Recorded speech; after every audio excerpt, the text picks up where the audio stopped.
Please stand for the pledges. I pledge allegiance to the flag of the United States of America and to the republic for which it stands, one nation, under God, indivisible, with liberty and justice for all. Now for the Texas pledge. Honor the Texas flag. I pledge allegiance to thee, Texas, one state, under God, one and indivisible. Please remain standing for a moment of silence.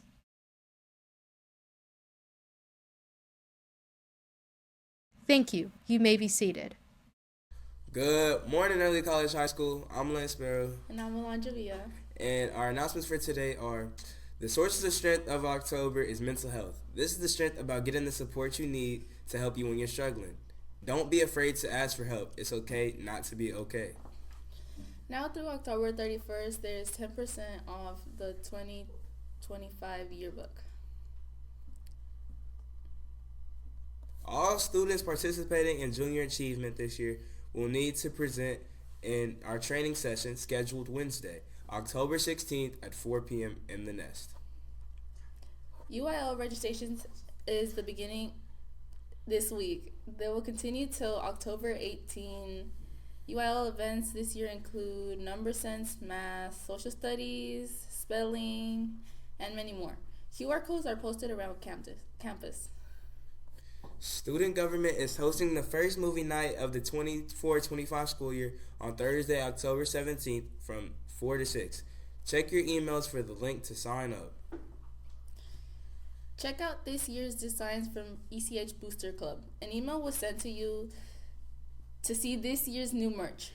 There's even hats and beanies. You can order online, but make sure it's ordered before the 20th. 10th graders and teachers. This is just a reminder to let teachers know that several 10th graders will be on a college trip to UNT on October 21st and the 30th. Students, you will be accountable for making sure you check with your teachers on what you will be missing in that class for that day. Remember to be able to go. You cannot have 3 unexcused absences or failing 3 classes. Don't be reactive, be proactive. Our SOS Club morning motion is that there is no elevator to success. You have to take the stairs. And now for our weather. And now for the weather with Kaylee Stevenson. Good morning, ECHS. On Thursday, you can expect a high of 95 and a low of 62. And on Friday, you can expect a high of 96 and a low of 63. This is Kaylee Stevenson from ECHS, and I'm here interviewing Mr. Silva about study methods. So, Mr. Silva, what would you say are good study methods? So I have my little whiteboard right here that highlights 6 different things that students can use to kind of help them with their study techniques. One thing is the whiteboard method. So the whiteboard method is literally taking a whiteboard and basically kind of doing like a brain dump and trying to put down as much information as you can about that specific topic. Actually works better because literally we have all the whiteboards in between the first floor and second floor, also in the study rooms, and also literally every teacher has one, at least like 30 of these. Another thing is one-pagers. Now, I know that a lot of you guys are accustomed to one-pagers from like Avid, very, very similar. However, as we can see here, this is about 12 pages of notes for my class. And what I've shown them is they can condense it into, again, it's technically not one page, but that's fine. They're just condensing their notes so that they can understand it a little bit easier. Number 3 is, like, I think most people know what a Quizlet is, but Note is an equivalent to Quizlet, and it actually has some like AI stuff that can kind of help write questions for you. Another good example is Revisely. Again, they're all kind of like flashcard-ish kind of apps and programs and websites.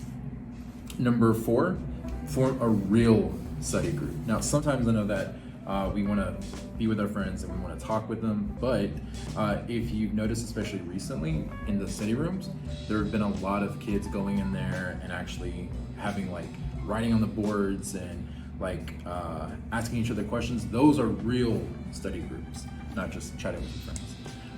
Number 5, AI and such as ChatGPT.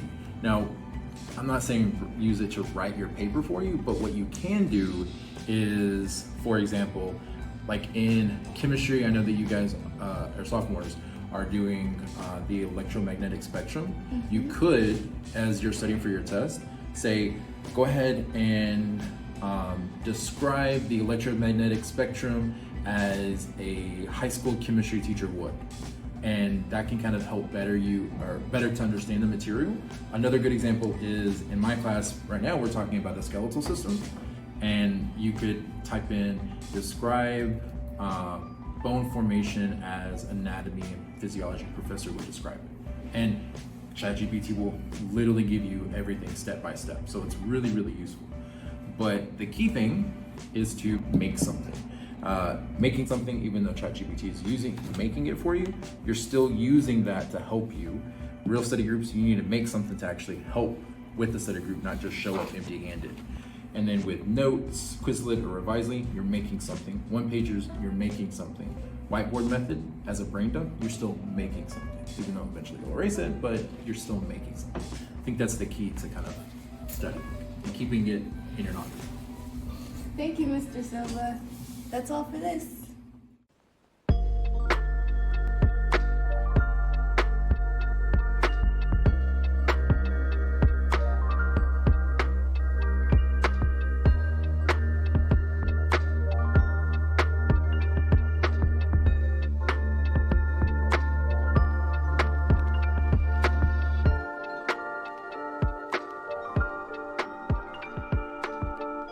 I think we could use these rooms. Oh yeah, That's where it was? yeah. Oh, Over here? yeah, That's yeah, Sure right you there. saw it. I Mm-hmm. think so. All right, but I mean, we can go check that out, but it's gonna be dangerous. It's not. What the? Turn it off. Turn.